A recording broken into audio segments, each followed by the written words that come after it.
Hello, and welcome to the Furry Raiders podcast, the last episode of the year 2018.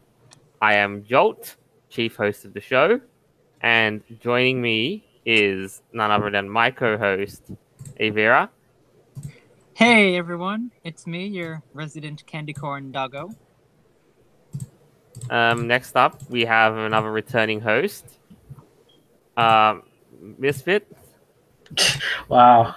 No, Thank you for that's the trying. name that goes on your thing. Is it on? Is that what's on my thing?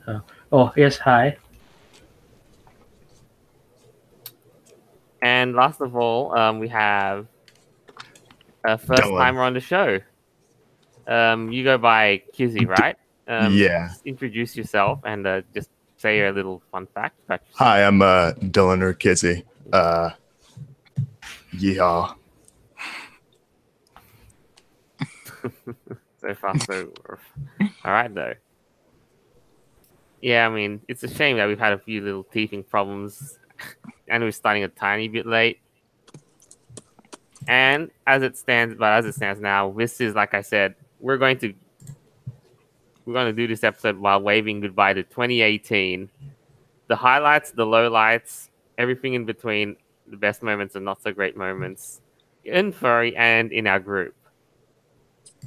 'Cause I know we've been through quite a lot. Absolutely, this past year has been quite the ride. Honestly, a lot of stuff happened. I know. I mean, I remember it all. I mean, January, things started amazingly well. We had it all.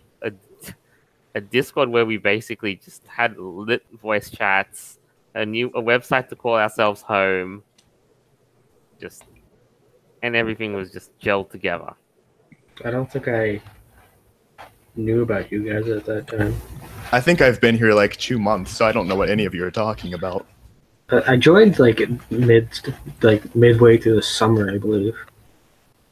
Either way, but that was then, and then eventually we eventually got booted out of Discord, pretty much, and that kind of just forced us to basically find a new home, and here we are. And currently, we are still in the process of rebuilding the website as well as our merchandising store.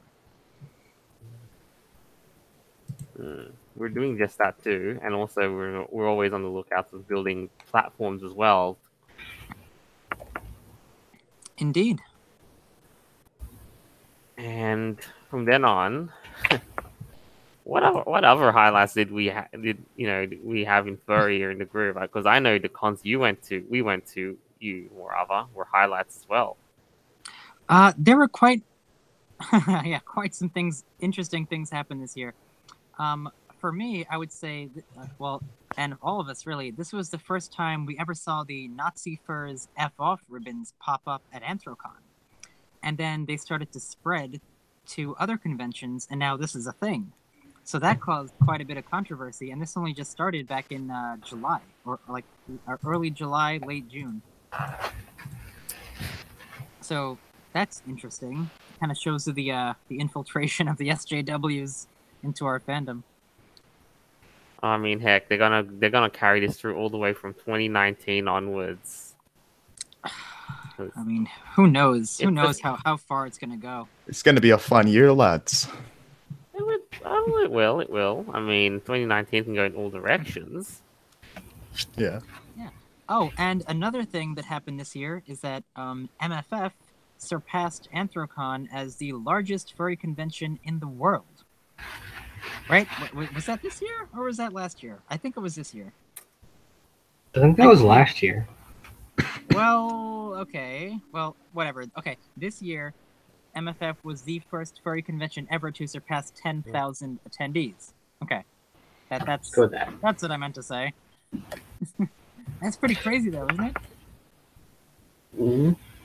10,000 furries, like in one place. Like, what the heck?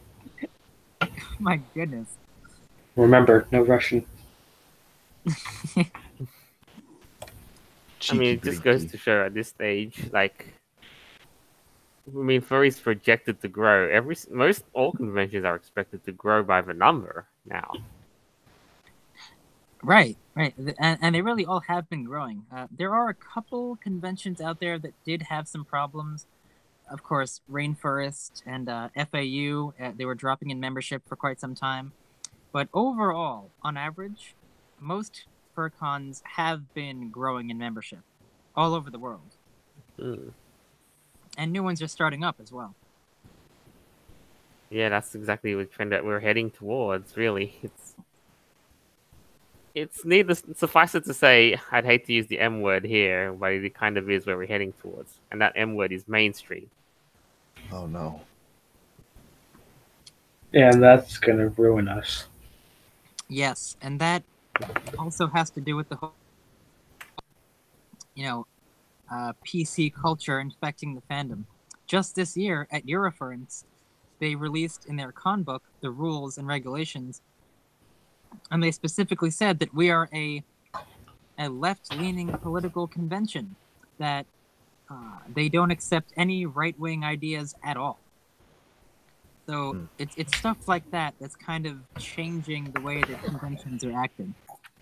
And especially like the new. Oh, we also got some new rules for MFF, which was copyright laws in regards to things like Disney or other characters from video games. So basically, they tried to ban fan art. Now let's hope that other conventions don't adopt this. Or just crumble under the exact same pressure that they did. Still. That's right. That's right. But Jolt, like you said about the whole idea of being mainstream, that's what people who run these conventions have to think about, because they are, becoming a lot more known about, and people want to cash in, especially large companies that might own certain characters and don't want people selling T-shirts or plushies showing their characters.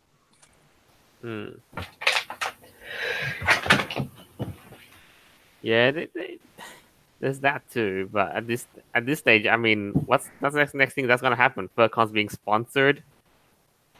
Maybe. I mean, in an odd way, they already are through different fundraisers and all that. I think it's more a convention sponsoring the fundraiser, wouldn't that be? Yeah. Well. Yeah. And speaking of like Disney copyrighting stuff and all that, there's lots of fur shooters. Well, no, was Zootopia was a Disney thing, right? Yeah. Yeah. Yeah, there's lots of fur shooters out there who are Nick and Judy. So I said one of my friends who goes by he has his own Dutch Angel Dragon suit now. He goes by the name Typhoon.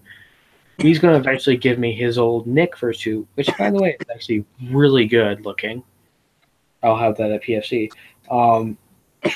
What's to stop Disney from saying, hey, you can't wear that. That's our copyrighted material. That's exactly the point. Yeah. Now, the thing is, if you're making money from it, then they could probably do something about it. Like if you were to take that fursuit and sell it to someone, technically you're selling a copyrighted property. So and that's kind of the problems that we've seen starting to happen in our community, because larger conventions are starting to adopt these trademarks and copyright rules, almost because like they kind of have to. And I hate to say that, but it seems like that's the case. So that's really what's been going on in this past year. And also in the past year, I'd like to say, when I first joined the Furry Raiders back in November 7th, we had 189 members. Now we're at almost 300, or about 287 as it stands. So our group has grown quite a bit in just the past year alone, which is incredible. So I just wanted to mention how awesome that was. You ever take some fluctuations? Otherwise, we're doing quite well. There's people around in other groups, like in the Facebook. Yeah, of course. There's always some fluctuations, but But overall, again, indeed, I'm quite glad we're basically right where we are right now, right where we want to be. Yeah. And maybe in the next couple of years, we'll be seeing a bit more and more growth as well, like especially with the current climate. Yeah, of course. Indeed. Also, there's some not so great things which I did want to touch on, namely due to the fact that there's been a couple of deaths in and around, right? Unfortunately, yes. Now, I guess I'll talk about this. So for outside the fandom, creator-wise, we've lost Stefan Hellenberg, creator of SpongeBob, and Stan Lee, obviously creator of Marvel. And when it comes to furries, this year we've lost someone named Marco the Rat. He died, unfortunately, after battling cancer. Another individual, Fred Patton, who is the legend himself. I mean, he really did a lot for our fandom. You know, he was there from the very beginning, you know, documenting, and he's written a lot of books. And he died of stroke complications. And a close friend of mine, R.C. Fox, committed suicide in March. Mm-hmm. So it's just a few people that we've lost this year. It's indeed a shame that these things do happen, whether for well, for good, for ill. Yeah. And of course, there's also been some pretty crazy drama going on in this fandom recently. Obviously, about 4 months ago, there was this Kiro incident, which caused a whole uproar on YouTube. Everyone's making videos about it. After all this drama even happened, Korthrix, a popular furry YouTuber, decided to actually leave the fandom because he was just so done with being a furry. Like, he just got to that point. So it really has been extremely eventful, and we still don't really know much about Kiro's situation. So it's hard to speculate, but it has just caused a lot of divisions in the community. Last I knew, he was being investigated. That's all I remember. That's really Yes. all it is, though. But all I'm going to say at this point is just wait until the results are posted. I'm very adamant that anyone who's watching, anyone who reviews this afterwards, believes in innocent until proven guilty. If you Well, I hope believe so. If you believe in guilty until proven innocent, you're going to have the wrong mindset looking into a case. Especially if you're, one of the lawyers or a cop or something, or a witness. You're going to have the wrong mindset, and you're going to see someone good put in jail for something they didn't do. That's right. And especially when it comes to mob mentality, like how this entire fandom reacted to Kiro's situation. And even RC as well. I mean, everyone turned their back on him. He had, basically 0 friends left, except for me and a couple other people. In Kiro's case, he still has a lot of subscribers, and he's still trying to do his best. So, we just gotta wait it out and just see what happens to him. Yeah, I can commend him for at least trying. I'll just be right back. Yeah. Well, keep the thing going. Go to the new topics if you need to. But yeah, in a sec. We can move on to it. We should probably move on to a news topic now. Get those out of the way. All right. What should we start with? Should we begin with the Furcon or the emotional support chicken? I think we should start with the chicken because everyone's going to want to know about that. All right. So I guess I'll initiate this. All right. So an airline, Popeyes isn't an airline, but there's an airline where Popeyes is providing emotional support chicken, which is fried chicken in a biscuit, put in a chicken-shaped box, following restrictions on emotional support animals. I guess it's technically not an animal. I mean, Well, to it's some degrees, it is an animal. It's your, Well, it's not a living one. it's your buddy. Yeah, I mean, who doesn't want some emotional support fried chicken? I'd take some emotional support fried chicken. I mean, I don't know, Well- man. If I'm ever feeling tense on an airplane, there's nothing I want more than to shove my face into some greasy food. Except at some point, some vegan group is going to complain about it. Probably. About being forced to sit next to someone eating it or something like that. Well, you have to remember the real reason they actually did this was because several airlines were cracking down on emotional support animals. Now, Yeah. these things are allowed on planes, but the problem is people were abusing this. You know, they would bring their cat on there, and oh, it's my emotional support cat.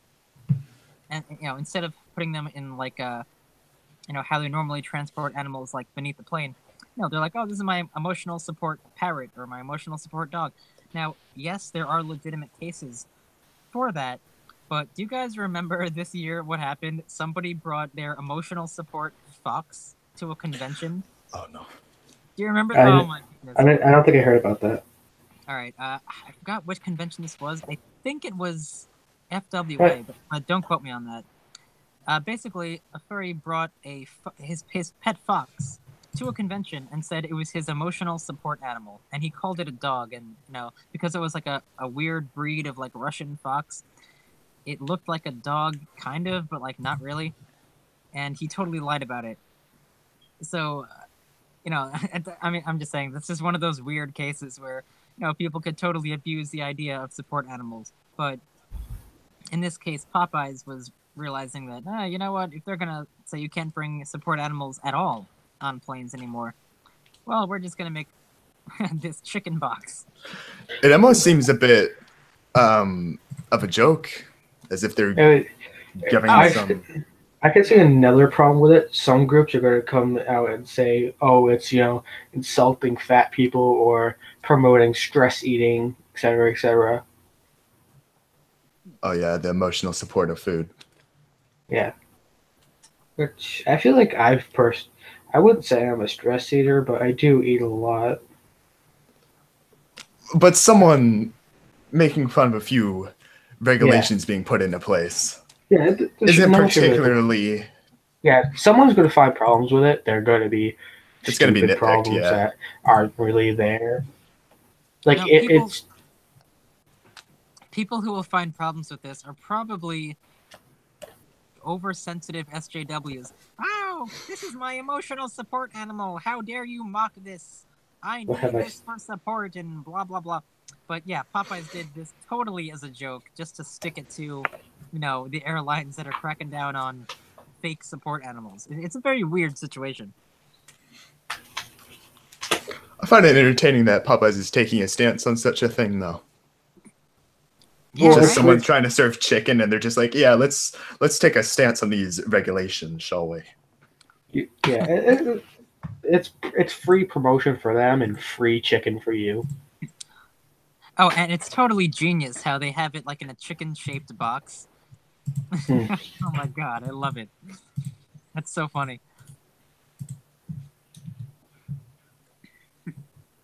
What's our next story? What should we move on to next? I think we should go on to the Bambi. Can I lead that? Go ahead. Sure. Okay, so in Missouri, a man was arrested for poaching over the course of multiple years. Stories have been gathering evidence on him over that time. Him, some family members, and several other friends. After being convicted, all of them were sent to jail, him and multiple friends. But the main man, what was his name?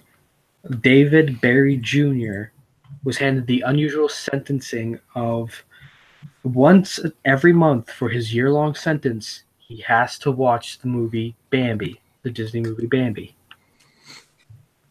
This was ordered by the judge as well. Yes, this was ordered by the judge. Yeah. Oh my. So it's legally required that this man watches Bambi once a month. Yes. His first viewing must. His first viewing, I think, is. Yeah, his first viewing must be on or before December 23rd, 2018. So that the conviction was this month. Mm-hmm. Wow. So he's sitting in a jail right now, and he's probably watching Bambi. That isn't that bad of a punishment, to be fair. I mean, it's making him think of what he did, but... But in the United States, for anyone who's not from the U.S., we have a constitutional law, as part of our Constitution, that you cannot give someone a cruel or unusual punishment. This would constitute an unusual punishment, which I'm pretty sure he can eventually take it to the Supreme Court. I mean, it's pretty unusual, but I gotta say it's pretty damn funny. It is funny, Yeah. but then the question about falls this, onto the morality of quote unquote custom punishments. Yeah. And Well, either not or not that's custom, okay. Like No, it. Like it's there's a definitely reason why. unusual. There's a reason why we don't go cutting the hands off of people who steal stuff. It's a cruel or unusual punishment. Or throwing them naked in the street. This isn't nearly as bad, but it still sets a precedent of judges just choosing whatever. Yes. Well, but the thing is, I think this is not a big deal. Honestly, I think this is a pretty good idea for a punishment, especially for this guy who is a deer poacher. You know what? Oh darn, you can watch Bambi every month. I mean, sure, it's unusual, but is it really like harming him? Well, I don't This think the is concern. Bambi. I don't think the Bambi. concern is of it harming people so much as just again the precedent being set of punishments that don't fall into anything official. It's not Yes. that it's particularly a harmful punishment. It's just not. It's any, not the. It's not the event itself. It's the message it's sending to other judges that they could do something similar to that, and it's wrong. He shouldn't have gotten that punishment. I would get it if you gave him, an extra year compared to the rest of his cohorts. I would understand that. I would get it if you gave him a fine or made him have to do a community service at like a wildlife reserve. I would get that. Well, those are all legally accepted those all- punishments. Those Those all aren't things- unusual. I don't know, man. I gotta say, I disagree. I think if I were this guy, instead of getting 2 years in jail, I would rather get 1 year and then have to watch Bambi once a month. I mean, that does not But- sound as bad but- to me. But you don't want to punish him the way that the offender wants to be punished. You want to punish them in a way that will make them realize what they did is bad. You don't want to Exactly. pamper them. Have you Bambi's seen not Bambi? gonna make Bambi. I have seen Bambi. Bambi's not gonna do that. After like a couple showings, he's gonna get used to it and then just be annoyed out of his mind. Mother. No. It's an unusual punishment. It's unconstitutional, and even though I wholeheartedly agree that the guy should be thrown in jail, he did something bad. He shouldn't have received such a punishment. Yeah, the issue again here is not the punishment itself. It's just the fact that it is unconstitutional and unusual. He may be a criminal, but he still has rights. Yeah, Again, it isn't so bad to actually be forced to watch Bambi, but It's the message it sends. yeah. It is, That's- yeah. But this isn't the only judge who's done this. There's been quite a few judges. I know there was like this one famous case of a judge who made someone wear a sign around their neck saying, "I'm a thief, don't trust me," or something crazy like that, instead of going to jail. Yeah, And like he's like famous for giving out weird punishments. that's but a he cruel found- or unusual punishment. Yeah. He's done some pretty weird things. I don't necessarily have his name or any links to it, but if you could probably just Google judge who gives out weird punishments, and I'm sure he's gonna come up because he's like pretty famous, and he's done things like this before. So he probably set the precedent for this judge to be like, you know what? Why don't you do this? And who knows? The only thing that Maybe- didn't surprise me about this article is that it didn't start with Florida man. Oh yeah, that is definitely. Florida man masturbates to Bambi. Florida. Well, all right. Well, That's how you get taken down off of YouTube. or labeled as explicit. Good job. Oh no. Look at this. So, okay, come on, guys. I mean, Bambi. It is so sad. I don't care how many times. Okay, I watch first of all, it. can I just say that deer looks violated. It's a looks very confused. perfect expression for the thing. And look at it. I get a Bambi advertisement at Oh no. the Oh my Bright God, Bot. dude. It's not an advertisement. It's the video of the conviction. Oh. Oh. Okay. It really It sounds looks like- fitting though.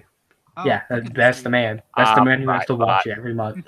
Don't you ever change. So, Jolt, I wanted to get your opinion on this. Do you think that this is a bad punishment to get, or do you think this is like okay for judges to do? Let me clarify. I have a mixed opinion Joel, about before you- this, though. Joel, before you speak, let me clarify what ABO should have said. Do you think it's a cruel or unusual punishment, which is part of our Constitution, or do you think it's an okay thing to do? I think it's unusual. Okay. I think it's unusual too, but I also think it's acceptable. It like within the realm of possibility. You know, I'd like to just say that if you give this, it's a sort of give him an inch, he'll take a mile type thing. You let the judge get away with this one thing, he'll keep doing it again. Yeah, that's the issue with principles, is that once you set it, they'll be able to keep on pushing it, which is the part of concern. Which is you could say that about many problems in our country right now, especially gun laws. Any country, to be fair. Yeah, any country really. Give them an inch, they'll take a mile. Just the way that people and principles work as a whole. Yeah, I'm pretty sure that's like David Hogg's slogan. You give us an inch, we will take a mile. Is he even relevant anymore? Did the Democrats drop him yet? Who cares? I'm pretty sure they dropped him almost as hard as they dropped Ford. Oh. Ooh, that was spicy. Oh. I'm not going to speak of it, but they dropped her so hard. Okay, next one. They did. They threw her away. Like the garbage liar she was. They threw her away just like Kavanaugh did. Also, I'll get some live comments up. Oh yeah. Khan says, send that poacher to the DPRK. Okay, now that's going a little bit far, don't you think? Yikes. Vox Carter Husky says, make him be a dog reader at Walmart. That's not the worst punishment ever, because usually the people who are taking that job are people who can't get any other job in the world. Oh. Or they're like retired and they have nothing else to do except stand and wave at people and smile. Yeah, they're either the nicest, kindest, elderly people on the earth, or they're the most bitter, disabled people ever. One of the two. Yeah. Mm-hmm. Other than that, though, I do, while we have a little bit of time around here, I want to cover just a little bit of a funny news article as well that just popped up that you find hilarious. What'd you find? It's a bit Give us the drugs. Aquarium apologized for calling otter fat in problematic African American vernacular.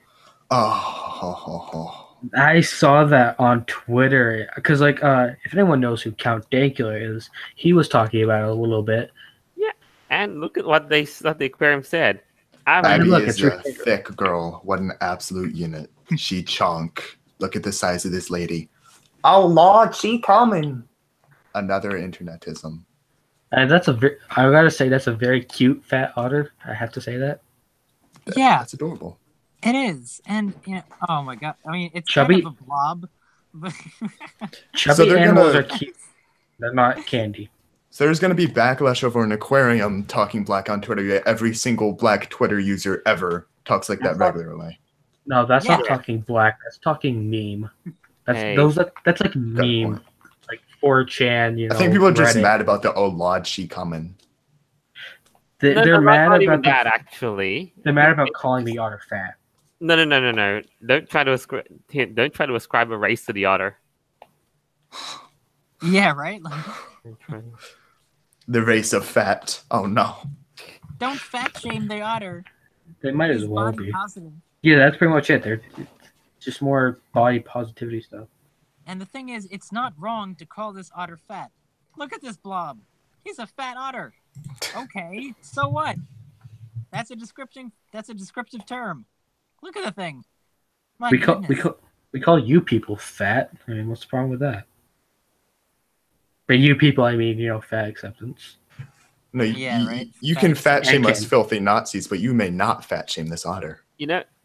And Candy falls into that. What I was disappointed about was that the aquarium pretty much folded like a cheap suit under. Oh yeah. Points. I think it was like less than a day between their original tweet and the apology.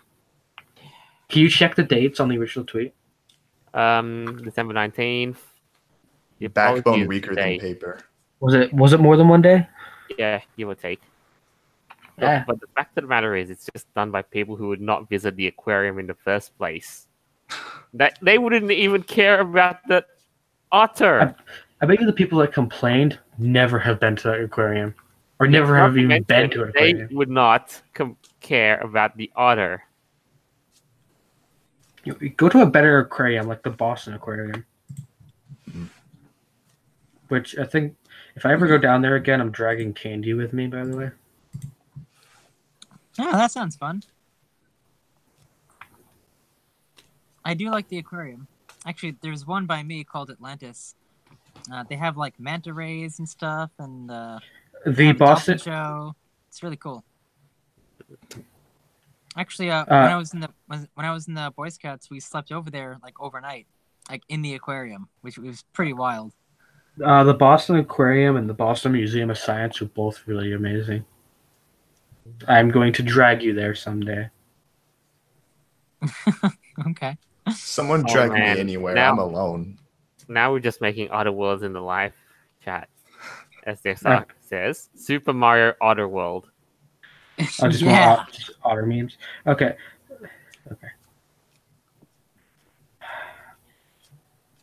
I mean, say what you will, but just look at that otter. Look, it just charms my way into it. Yeah, it's just a blob, and to say, oh, it's a fat otter, like, you're not wrong. It is. It's Oh like my calling God. a fat cat a fat I mean, cat. here's the There's thing: nothing that wrong. otter is basically better than so much of the thing are like the people that they would, you describe to as thick. Yeah, but I'm wondering who actually is offended by this. You Oh, called that otter fat. That means you're offending me. Like, I think it's more like, cares? It's the Ah, words they language use. too, as well. Not, It's the fact that they used words that are used by the people that hate the fat community. or the thing I Yeah. compare, or the The words like chunk and thick and all that. Those are words that you commonly find used by, very meme-loving people. Mhm. who doesn't love memes? I love a good meme. Very, very People who sensitive. are made fun of by memes, Yeah, such as Exactly. that acceptance community. So we'll move on to the next item here, and that's the bit of an issue surrounding Further Confusion's Code of Conduct for 2019. Mm. We'll So read, as to head this one. we'll read the bits of Code of Conduct, but at the same time, they've basically done it because they're doing this not only to appeal to the younger people, but also to to so-called make it family friendly and so forth. Make So- it family friendly by censoring. Yeah, I mean, look at the costume section. Blah blah blah. Collars, leashes, and sled dog-like harnesses may be worn either with costumes or discreetly with normal street living. Overt and So- related displays of bondage. Now, the thing about this that might actually affect us directly is when they said clothing and behavior and safety or whatever, they were saying things that could be offensive, perceived as hate speech. For instance, if a furry raider were to wear an armband at this convention, could we be banned for that because people perceive it to be a bad thing? It's a very Oh, real possibility. I That's what will I'm- answer that's that what I'm question for you right now. The answer is definitely yes. That's exactly what I'm thinking. Yeah. There we go. And the thing I- is about offensive clothing is it is so subjective and vague that they can really just kick out whoever they want. Exactly. It's the same thing with actual hate speech laws. Is it just use it when you Yeah. want? Like hate speech nowadays is so subjective, and everyone's offended by everything. They see an armband with a paw print in a circle. Oh my God! Ban them! Oh, by the way, speaking of costumes, I mean the whole public exposure of is not permitted, and then some people asking about padded fursuits with breasts on them. Yeah. Which Like it. those fursuits are that's just Hello, Yeah. Douglas. Welcome. Oh, okay. Well, that's a little. But you know what? Whatever. I mean, who cares? Am I offended by that? No, I'm not. Am I going? am I to weirded out by it? about Yes. But am I going to complain about it? No. I mean, who Are cares? boobs You know what? hate speech? That's the question. It's Well, going that to eventually depends turn on into who you stuff like ask. that. That I mean, depends. would- don't know. Would I hug that person? Probably, if they asked. Am I going to be weirded out by their suit? Yes. Will I care? No. No, and that's the thing. You know, there's a lot of fursuits that are suggestive in manners like that, but like, you know what? If it's as I long as don't it's care. not, as long as it doesn't double as a mersuit, I'm cool with it. You know. You know, as long as I don't see a male fursuit with an actual like dick on it, I think I'm okay. Basically, Yeah, no that- genitals. As- Oh, so you just well, got us, yeah. but it's listed on iTunes if we weren't already. Good job. If as long as yeah. let me clarify, as long as your suit isn't used in a a room party for certain things, and you don't use it also around children, yeah, I'm fine with it. As long as it's not used for the bad stuff. Oh yeah, no. If you wear mersuits around children, now we got a bit of a problem. Yeah, if you wear your moose suit around children, especially after you used it the night before, I don't know what should be done to you, but no. Well, that's not the issue with this article. This article, what it really is, it's basically just describing the rules, like the new rules of this convention, how they're really trying to, tell you exactly what they want to see and what's acceptable and what's not acceptable according to them. However, there are some subjective things in their rules which may cause some problems. For instance, the entire hate speech thing. Like if you wore a T-shirt that said, "Oh, Hillary Clinton for prison," is that offensive? To some people, probably. Would some people call it hate speech? Probably. Even though it's And not. the type of people that run these conventions, they would consider it that. Yeah, and that's the whole problem. Like recently, this stuff has been happening. SJWs have been like infecting the fandom like a virus. Oh. Mm-hmm. Emberistan Jangra said 9 out of 10 mercenaries don't want to be around kids to begin with, and that's probably for the best.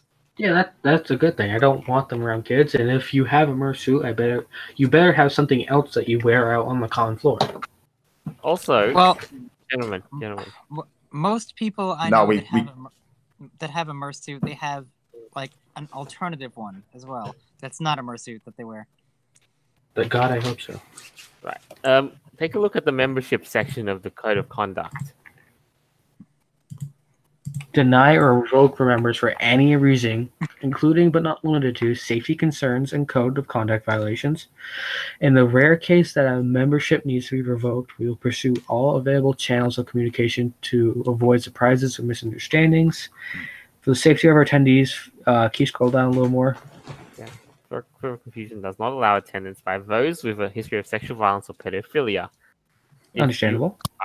Unsure whether a bill you attend is affected by this rule, please reach out to chairman and click on the rule. So in summary, you may not attend this con for any reason they deem necessary, and if you have any sort of history with pedophilia or sexual assault of any kind, then they will definitely restrict you. Should we ask Foxler to jokingly email them to see if he would make it in? Most likely not. I think he'll basically be removed for being a safety threat. Oh yeah, no, he's just a safety threat, even though the guy is the least dangerous person I've ever met. Now, the problem that is arising from this is that they're preemptively banning people without any evidence. So another instance of guilty until proven innocent is they're preemptively banning people from this con. I wonder if I emailed them and said, "Hey, I'm a member of the Furry Raiders. Am I still allowed to come to this convention?" I wonder what they would say. Immediately shut down. You'd be immediately told no. Right? And why would that be?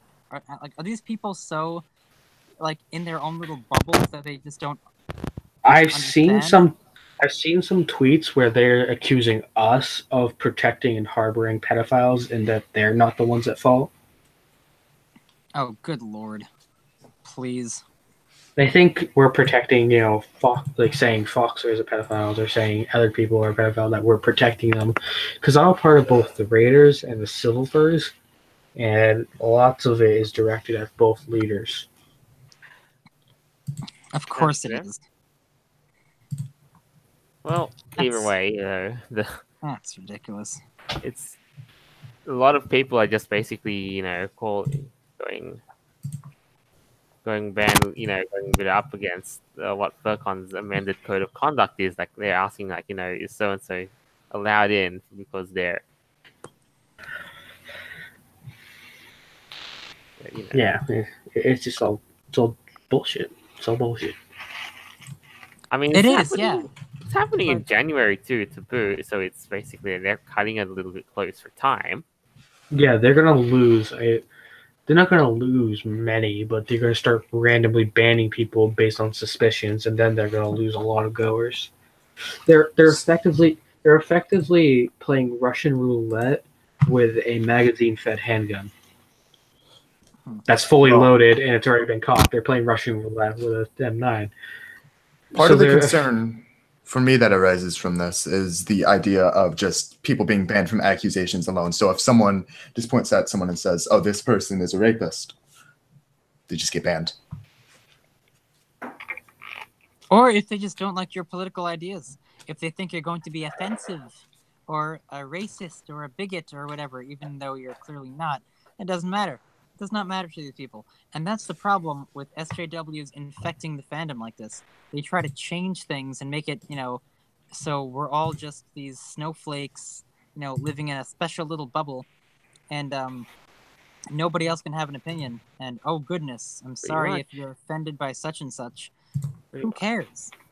Like, grow up. That's essentially what they've gone into there. But first and foremost, I think we've kind of given that a wrap. I mean, if you're going to further confusion, just keep your eyes open, see, and get out there. Same protocol applies. Have a good time and hope, and just watch and see how this con just turns out. Because I know there's some drama in the California area about this. Yeah. Yeah.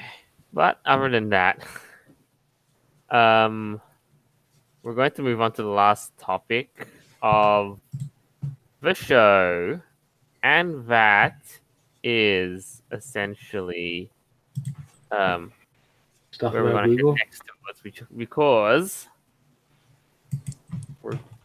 because it's been one of our hosts who couldn't make things work just for today basically brought this up to my behest, and maybe we should begin searching for alternatives from Google, and that we can maybe we can start helping you out today.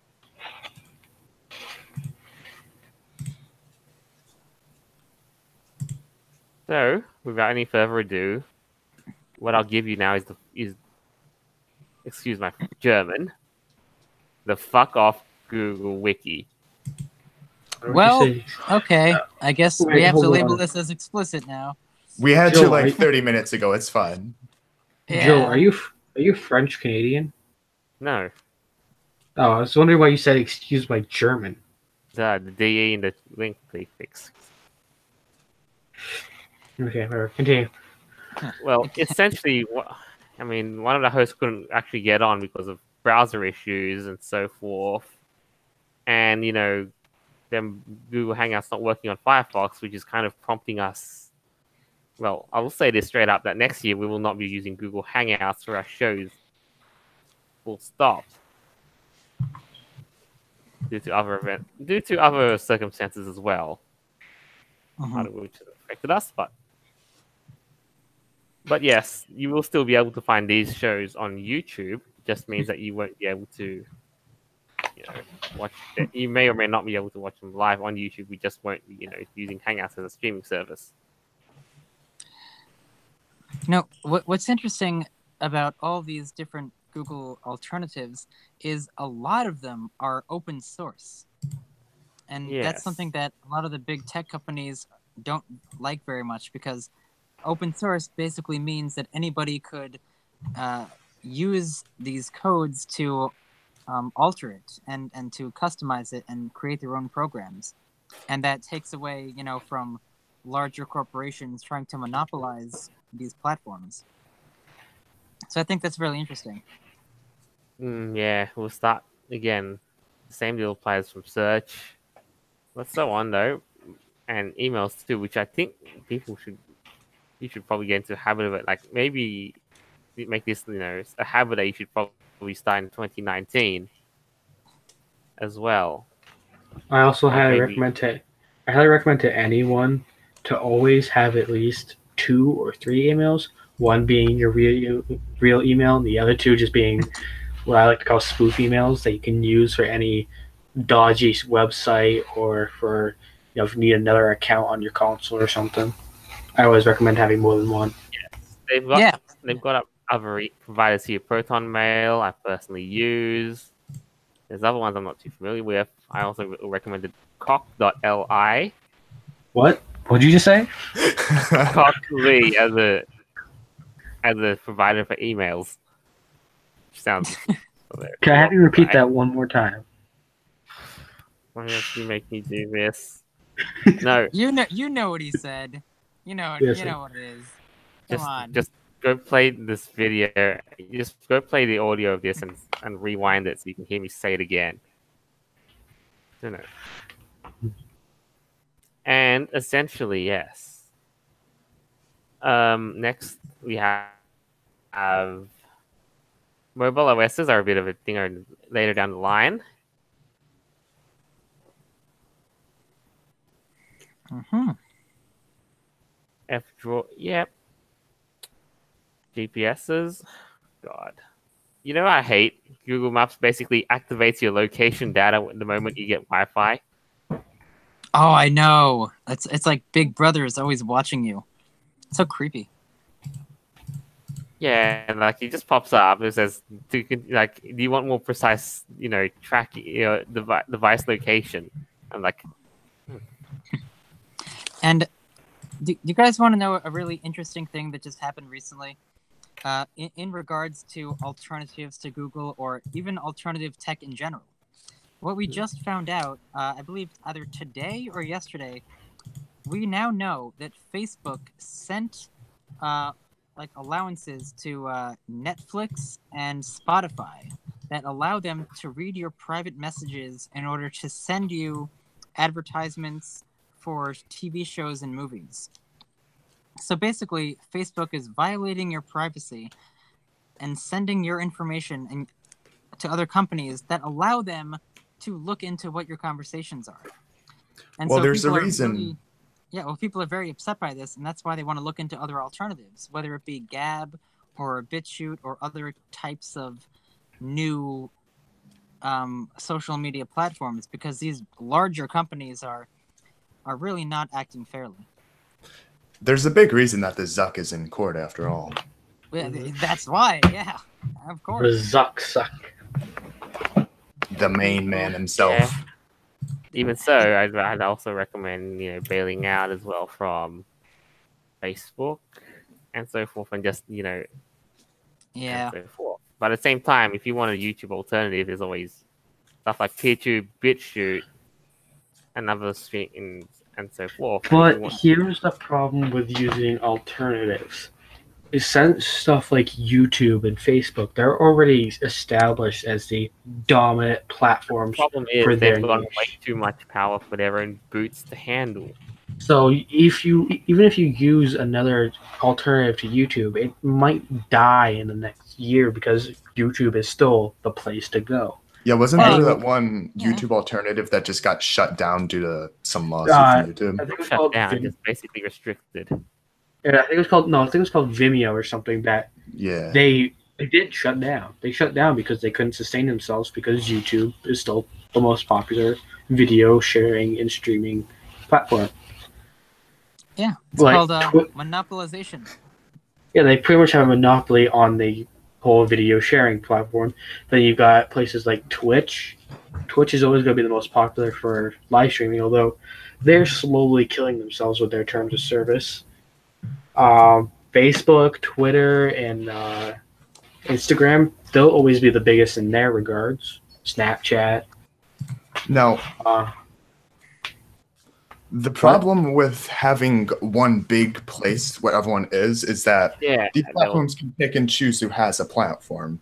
Despite the fact that they technically have the legal right to do so, it still becomes a problem when there starts becoming, people who just don't have a voice at all. So, for instance, recently, even in terms of entertainment, not politics, a YouTuber by the name of Monkey Jones, all of his channels are just shut down everywhere. He was basically mass flagged by YouTube, and they shut down everything of his because he had edgy humor. True. Another thing is, technically what they're doing is to some extent legal because it's their private company. They can do whatever they want with. But when the people on the opposite side, the left side, defend YouTube with that argument of it's a private company, they can do what they want, we could come back at them with, you guys remember that story of the baker who had to go to court because he wouldn't bake stuff for a gay marriage? We could use the same argument of he runs up his own business. It's a private business. He can refuse who he wants. I wouldn't use that argument because in the case of the baker, he actually won. Now, Yeah, he did. I would say that all of these large platforms like Facebook, Twitter, YouTube, this is the modern day private square. You need to be off of that by 9:30 because I don't want to hear your voice all night. Okay. What? Anyway. This is where most people talk. Guest appearance. It really is a public platform at this point. Mm. It's not. Yeah, it's run by a private company, sure, but it's a public platform for everyone to talk. Yeah. It's like, kind of like you go to a city square. Yeah, okay, the government might own the city square, but it's still a public area, though, for all of us to talk. So why should they restrict speech like that? No, they should. So your point is that the public square has, in a way, become a private square. No, I'm saying that the public square is now online. It should be upheld. It's just like it has been in real life, even though large companies own it. That section of the internet just to regulate it. It's just no. But either way, can I just distract you for a little bit, just to find some alternatives as well? YouTube.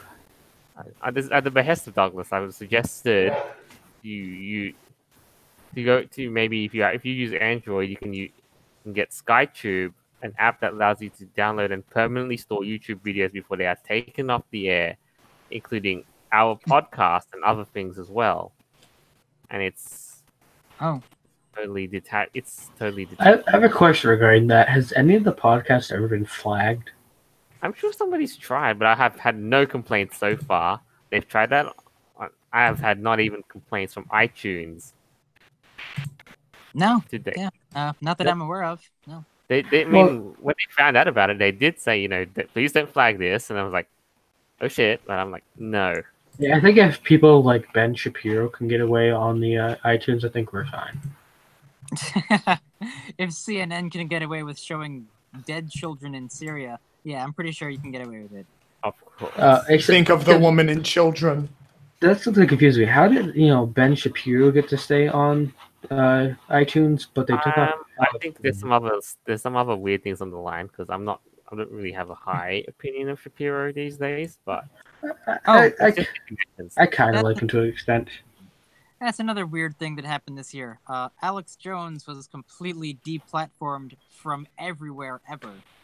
Yes, he was completely people were afraid of him, I guess. Yes. Yeah. Well, they were claiming he was a huge conspiracy theorist, but in some aspects, some things he was saying were kind of right.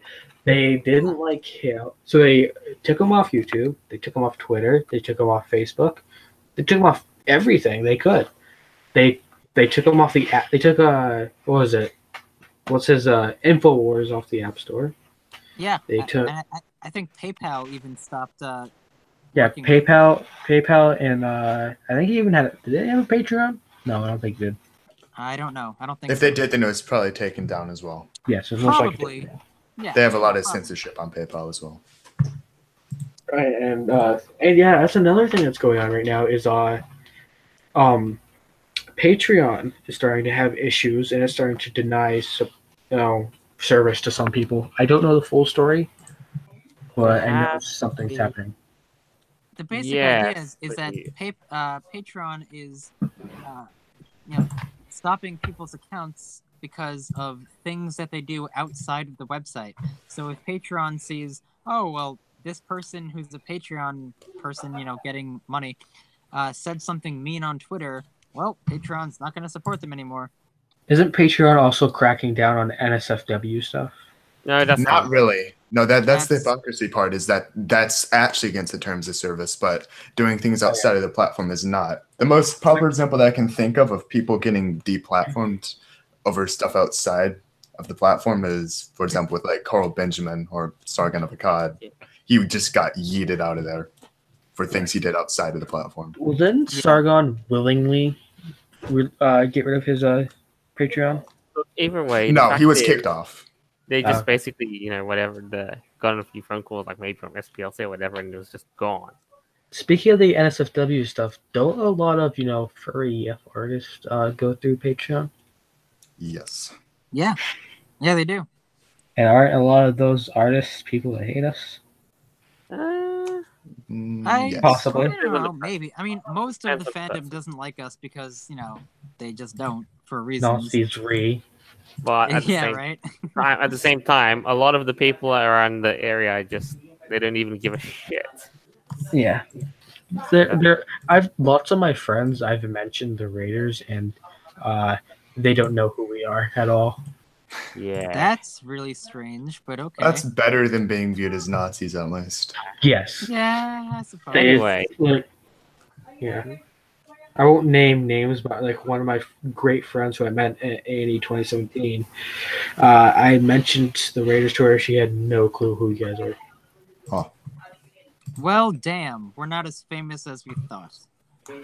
Either way, though, I think this is pretty much, despite the fact that this is, we've had some hiccups, I think we're pretty much going to have to kind of call this a wrap, and we will, and in time for all your listeners, we will basically give you an update on where we will host a new service.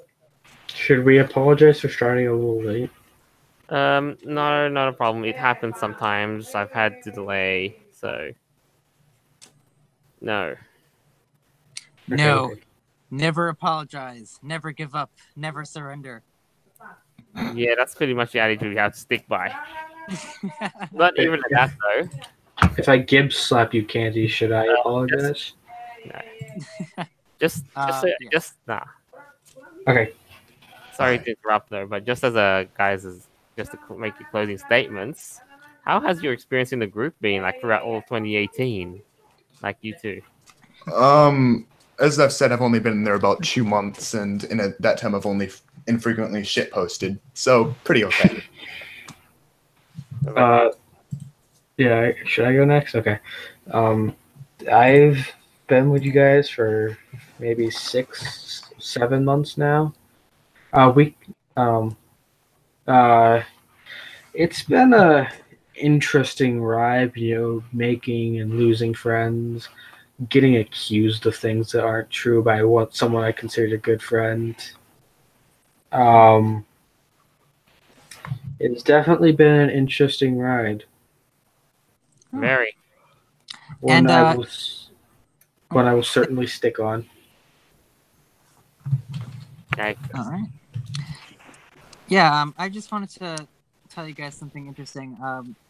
So I've been in the Raiders for 1 year. I joined on November 7th. And exactly 1 year, November 7th, like from 2017 to 2018, I became an official admin of our group, which is awesome. And before that, a couple months, I was working on our podcast for a while, and yes, it's been a really amazing experience, and I've made so many friends here, and I'm just really grateful for you guys.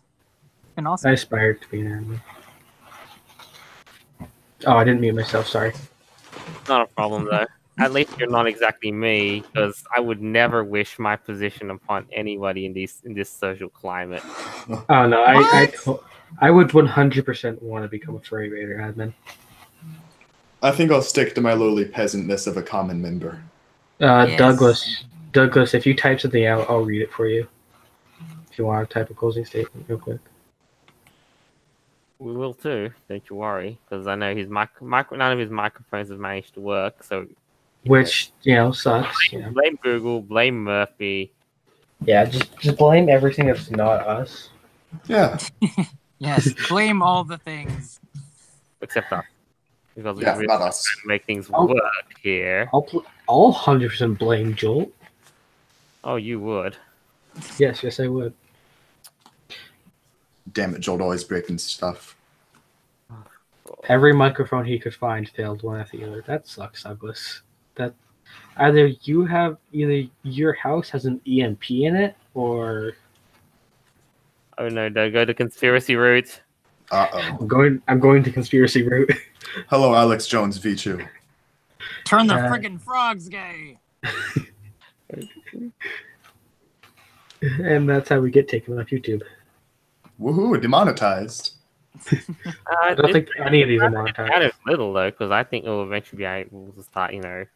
Maybe one day we'll start getting monetized. We will, yes, if we have 1,000 subscribers or more. Not, then yes. not so much that, but on other services too, we can eventually get monetized. And Ah. there was always been the postures because we won't need YouTube, and they'll eventually collapse. Huh. There is that. I don't like I don't agree with the idea of YouTube eventually dying.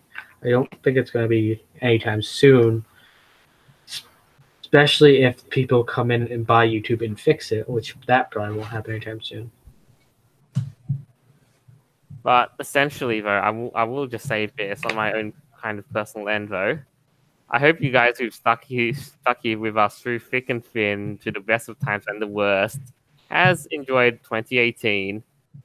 I wish you all a Merry Christmas and a Happy New Year, as this is the last episode that we're going to call in for 2018, as I said. And for 2019, we'll be beginning, a bit more of the same, a bit more of the same me, the same Avira, the same, well, Everyone else. I'll probably pop on for another podcast or two next year. Don't worry, we'll call you whenever you want. It's gonna be in the future. I'll always ask. Indeed. Also, Douglas's message says, "Merry Christmas, everyone." Sorry, it was voiceless this call. No problem. At least it's what counts, and it's at least Christmas that's also important to us, because in this era of everyone saying Happy Holidays. Also, oh yeah, Happy Holidays, lads. Hanukkah, Kwanzaa, whatever you celebrate. I think there's other ones. So I don't know. Merry Christmas. Yeah, and Happy New Year. It's never going to be a Happy New Year with the current climate, but yeah. Well, we can always hope for something better. We can always hope. Things get worse and they probably get better. But hope is all we have. This is pretty much. I just want to close up by saying, last of all, our other platforms for the show, the distributors, iTunes, Podbean, Google Play Store, probably won't need, and Stitcher will be staying put, and we'll always be on the lookout for more, so that you'll never have a shortage of platforms to find it in. And of course, you'll always have here. So this is us signing off for the week, for the year. Until next time you hear from us. Later, lads. Don't die between now and next year. Don't do drugs. That's all. Don't do drugs.